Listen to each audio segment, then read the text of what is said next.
Hello humans, hello Pitaya gang. It's a new day, gang. I hope everyone's doing wonderful from wherever you're watching this, gang. Today I want us to discuss something that's a bit serious. I want us to have a serious discussion on Pitaya. This morning I woke up to a question from one of our best community members, honestly, because they've asked some very important questions, and I feel instead of answering him directly, this is something that the whole community can benefit from this discussion, and also you guys can pitch in your opinions. At the end of the day, we are a DAO, so everyone's opinion is highly appreciated and valued. So before I digress so much, let's get into it. I'll be answering the questions. I'll highlight the important questions that I feel all of us should be on the same page with. So this video is to answer all the questions, and just bear with me, especially Pitaya gang. This is for you. You guys, we all should be on the same page on this. So the first question he asked, or they asked, I'm not sure if it's but you get it. The first question they asked is, what problem is Pitaya solving with blockchain? So one of the reasons we're using blockchain for Pitaya is we are cutting out middlemen in the food industry. So if you guys know, okay, not in the food industry, like for Pitaya, in terms of what we are producing, because we are not competing with the whole food industry. We just want to have an impact as Pitaya. So with Pitaya, I feel like if you know how the food supply chain works, the farmer is usually highly exploited, especially in where I'm from. Bro, it's so ridiculous. Let me give you an example. Someone can come to the farm and they want to buy dragon fruits, and they're probably going to give me a price of $1.5 per kg, or let's say $2 per kg, which that's even optimistic. And then the same person takes it to the store, and on the shelf they sell it for around $6 to $7 per kg. So that they're already making a 3x markup for a dry that's less than 10 minutes. So having seen this, and I've seen farmers who have experienced this. In fact, one of the biggest problems farmers have is they have no place to take their produce.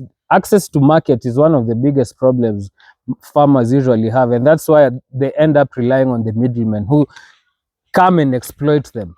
So having seen this in real time and experienced it, bro, I decided I think we can leverage crypto to handle this situation, and that's why Pitaya was born, one of the reasons.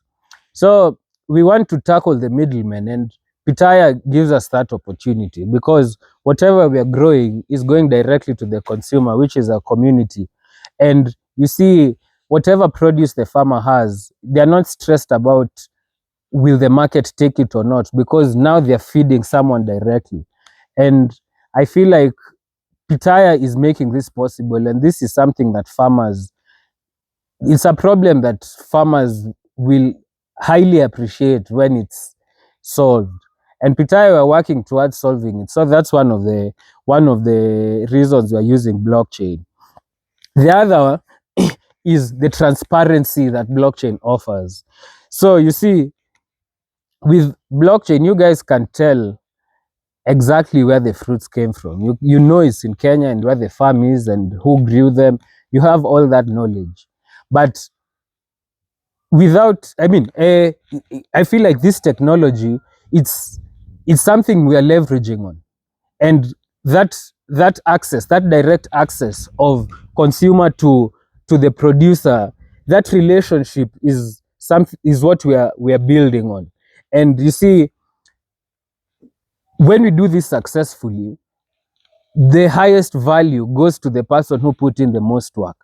And this is possible with the existing technologies, like the existing blockchain technology. So that's one of the reasons we are also leveraging blockchain. It's transparency as well. Like, we are transparent with everything, from the price to how much the farmer gets, to how much you are paying, all that. There's no hidden games that you don't know of. So that's the other. The third one is, with our model, I feel like Pitaya, it incentivizes quality, because you see now the farmer, he's working directly, his work, he knows it has an impact directly on who, and that's now the community. So their work is not like it's all left to hope. They are now working in a structured way, because they know whatever I produce, in fact, if it's the highest quality, it's the people who are buying directly from me are the ones who are benefiting them directly. And this is a motivation for farmers, because now there's no point of even like adding extra chemicals to like stimulate your fruits, because you want, since your community is giving you the highest value, you also want to give them the highest value back. It's a symbiotic relationship. So all these factors is the reason why we are leveraging blockchain technology and adding it to agriculture, like the way Pitaya is doing it. So I'll just repeat. The first reason is blockchain enables Pitaya to connect directly to the producer, and it ensures the farmers keep a fair share of value for their work. And then also, it creates transparency. There's no hidden games that the community doesn't know of in the production of their fruits. That's the second. The third one is, it incentivizes quality. I feel like with our model, even the fruits that Pitaya is going to be producing is going to be one of the highest quality fruits, just because of the model we're using and the structure. So that was the first question. So the second question they also asked was, why would people anywhere buy Pitaya dragon fruits over store-bought dragon fruit? This was a good one. So why would you choose Pitaya dragon fruits over just going to the store and buying a dragon fruits?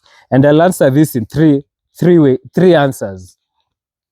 Our first is, our model ensures that the farmers are paid directly. If you've gone through our white paper, we've highlighted that yes, we are selling a pitaya at $10 a kg, but 15% of the $10 is staying in the project within the ecosystem, and the 85% is what is now used to pay the farmer. So with that, you see we are paying farmers a price of $8.50 per kg, and what we are staying with for the project is 15%. I said 15% because the more volume we push, the more that 15% becomes a substantial amount. So with our model, we ensuring that we're ensuring that the farmer is paid fair value for his work. That's one. The second is, we're reducing middlemen. You see, the fruits you're buying in the store, one thing you may not understand is it's been handled by so many people who are getting the biggest cut by the time it gets to you. So, for example, someone comes to buy the fruits from the farm and is taking it to the store. There's already, the price is going to pay me is going to be very little, because they want to also have room for their profits. So, handlers, distributors, and brokers, those are the middlemen that we want to cut out. So imagine, by the time your fruits gets to the store, it's been handled by like 5 different parties, and all of them, the only reason they are there is to get a share of the farmer's effort. I feel like that's not a fair structure. And most people have this debate that middlemen are necessary, but in some instances, I feel like middlemen are exploitative. They're not necessary as the way we market them to be. The biggest reason we need middlemen is because they market themselves as the ones who have direct link to the market. And Pitaya, we are taking them off, because now we are building a community, and the community is our direct market. So that's the second reason. The third is quality from source. You see, the ones you're buying at the store, you can't really control the quality that you're going to get, because one, you don't know when it was harvested, you don't know where it really came from, you don't know how many people handled it by the time it got to the store, and all those things affect the quality of your fruits in ways that you might not even know. So I feel like the fruits that Pitaya is also offering is in a way controlled quality, we can control the quality of the fruits that we are giving the consumer by reducing all these people who are going to be in between handling your fruits by the time it gets to you. So those are the three reasons why, if like opting for dragon fruits, Pitaya redemption dragon fruits over store-bought dragon fruits. I'll repeat. The first is our model ensures farmers are paid directly and fairly. The second is minimal middlemen. Those people are the ones we are handling with Pitaya. They need to be tamed. And let me not get too political, but yes, minimal middlemen, and also the quality from the source. Okay, let's move on to the third question. He also said, besides Pitaya just being a fruit, there's something it symbolizes. What does Pitaya symbolize? What do we want Pitaya to be a symbol of? And this, it fried my brain, honestly, thinking of this, because there's so many things I can think about Pitaya and how we can symbolize Pitaya gang, you know. So with our experience so far with Pitaya, the three things I can highlight that Pitaya symbolizes, or what Pitaya is a symbol of, is one, the humble beginnings to greatness that crypto offers. It's only in crypto right now that anyone, even with a little, like the most little resources, can turn that into something. And I feel like this is similar to, I've been saying this, but this is similar to the story of the mustard seed. If you know the story of the mustard seed, it's the seed, a very small seed that grew into a humongous tree. And it all started from very humble beginnings. And I feel like that's the story of crypto. If you look at the journey of crypto since it started, most people overlooked it. In fact, the believers of crypto, a lot of them, people used to think they are crazy or delusional, and look at how that turned out. The other symbol that I feel Pitaya represents is resilience. If you understand the plant, the dragon fruit plant, this plant can grow in the toughest conditions. And I feel like this also symbolizes us, especially us in crypto and in the trenches, because the trenches, it's not easy, bro. Like crypto, as much as people sell all this, yo, I'm winning. At the end of the day, people don't talk about the hard times they had in the space, and we are a testament of that. Pitaya is a testament of the resilience that crypto needs for you to survive.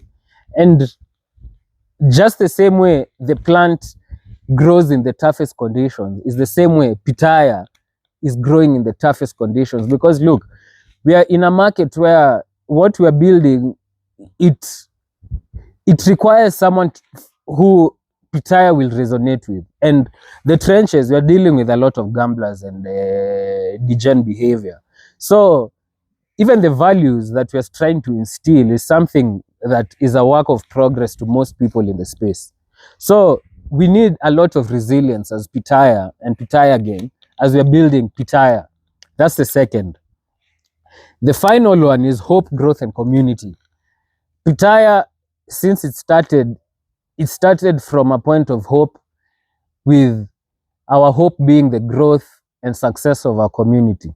And we are achieving that. I feel like every day as we are growing, even this discussion that we're having, this is a testament of the growth our community is experiencing. Because now look, the conversation is the tides are shifting. We're now having serious talk on the future and vision of Pitaya, because it's important for all of us to be on the same page. So I'll repeat, Pitaya symbolizes humble beginnings that crypto offers, humble beginnings to greatness that crypto offers, resilience, hope, growth, and community. All these are values that are like the backbone of crypto. That's pretty much all communities need the values we are talking about. And Pitaya is a representation of those, is a symbol of those values. So in short, Pitaya is just an emblem of possibility and what crypto offers, the possibility that crypto offers. We are the emblem of that. And we are also a symbol that a symbol of confirmation that with resilience and vision you can flourish anywhere, and crypto makes this possible. So that's the third question. The final question is, who's our intended audience? So we first thought our audience was just trenchers and degen traders, people in the trenches. But as time goes by, we're starting to see that Pitaya is actually, it can become something big. It's bigger than what we think. It's more than the trenches, because the problems you're solving are real world problems that actually, if are solved, can be very beneficial to thousands, if not millions of people. So our true audience is one, people in crypto who value social good as much as profit. So there's a lot of people in the space who, besides profit, they're after now, they want to be part of something bigger, something with a true impact, with an impact and a positive impact, something that when you go to sleep, you're proud of being part of. That's one. The second is builders, believers, and investors who want to empower real world creators. The space is lacking so many of this. Bro, the real builders right now are being overlooked because you know how the space is. Let me not get too much into it. But there's still people in the space who value the builders. And there's a lot of value in that. So those people are one of our audiences. The third is those people in crypto who don't see crypto as just a trading tool, but as a way to make a positive impact. So this is our main audience for Pitaya, and this audience is what will ensure the long-term growth of Pitaya. I hope this answers this point in depth. But if you have any questions, Pitaya again, just reach out to me. I appreciate this conversation a lot, and it's very insightful for Pitaya. So with that being said, Pitaya again, one love, keep shining, keep smiling. Health is wealth. Let's get it.